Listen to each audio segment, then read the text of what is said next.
We are now joined by Commissioner Charles McClelland. Commissioner, what's going on, man? Hey, doing well. Thank you for being here. Thank you so much for having us. This is a great event. I love coming here every single year. This is the start of football season for me. You guys got some big things going on in the SWAC, which we'll talk about. But first, let's start with you. Congratulations on the new contract, man. That keeps you here through, what, 2035, 38? How long are you here for? No, through 2032. Still a lot of work to be done. Happy that the Council of Presidents and Chancellors saw enough in me to allow me to continue as commissioner. It's been a very humbling experience to lead such a historic conference. As you know, I grew up in this conference, and I'm just happy that the council thinks enough to say, hey, Charles, continue the job, continue trying to elevate to get us to where we're supposed to be. Are you still on the D1 basketball committee, or have you rotated off yet? I will rotate off August 31st. Because I remember we were watching the tournament. I was like, wait, that's Commissioner McClelland holding the trophy. What's that experience been like for you? Overwhelming, mind-blowing, to be at the highest level, to see how things are operated at the highest level. You know, a lot of lessons learned that I could bring back to the Southwestern Athletic Conference. But, you know, to be on that stage, to be representing all HBCUs, the first time ever. I've used the word humbling a lot, even in this interview, but again, another humbling experience, because it's just an opportunity to, showcase what is possible being a graduate of an HBCU, working at an HBCU, leading an HBCU conference. You too can be at the highest level. You don't have to go a route that somebody pre-describes for you. And I think about that quite often. How did I end up here? Well, I ended up here because I'm a Prairie View A&M University graduate, and they instilled in me then what's coming out now to be on that stage. Does it bother you when idiots like me get upset at you guys for not having, Indiana State in the tournament?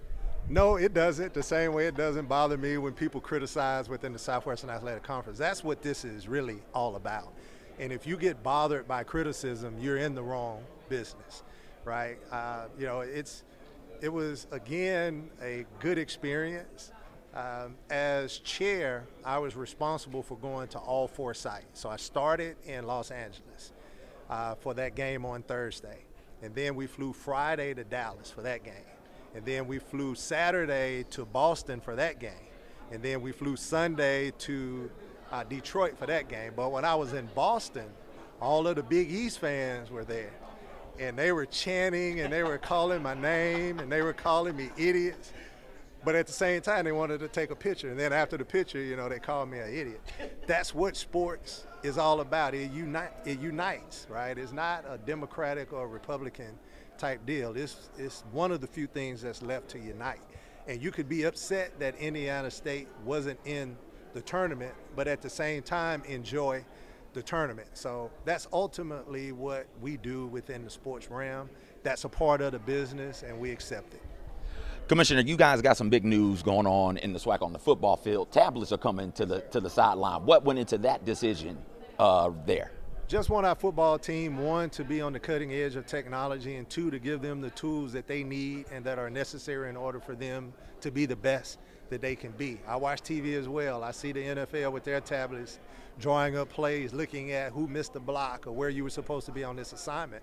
And for us to be able to implement that conference-wide in the first year that it's allowable in the NCAA, that's not something that the SWAC has done in the past. And what we've said is we want to be on the cutting edge. We want to be first. We want to drive the direction.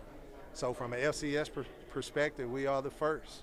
And we want that to give our coaches the opportunity to be able to advance. So I'm hopeful that it will, and I'm hopeful that it'll give them the leg up on their competition. So this is you just said it, I just wanted to make sure I heard it correctly. This is the first year in the FCS is allowed, or first year in all of college football? The first year in all of college football that it's allowable. It was a introductory deal that they had where certain schools got waivers to do it, but this is the first year that it's allowable across the board. All right, we'll get you out of here on this question. Big news coming out of the Celebration Bowl. It's been moved up a week. That gives your champion only 1 week to prepare as opposed to the typical 2 weeks. What went into that decision? How much say-so did you have? What would be best for the SWAC as it pertains to postseason? Not just the Celebration Bowl, but playoffs as well. Well, we're committed to the Celebration Bowl, and we will always be committed. The Celebration Bowl has allowed us to insulate ourselves, compete at a high level, keep our fan base enthusiastic, and have a bowl payout at the end. You know, ABC, Disney had to make the decision on the bowl games and when those games are going to be played. So from a Southwestern Athletic Conference perspective, we will adhere to those dates. We're going to show up and we're going to compete. Obviously, we would like more than 7 days to get ready, but I don't like when people say this, but I'm going to say it. It is what it is, and we will make the adjustments, and we'll be ready to participate on that Saturday. Also, Commissioner McClelland, thank you so much for taking time out and joining us today. No problem. Thank you for having me.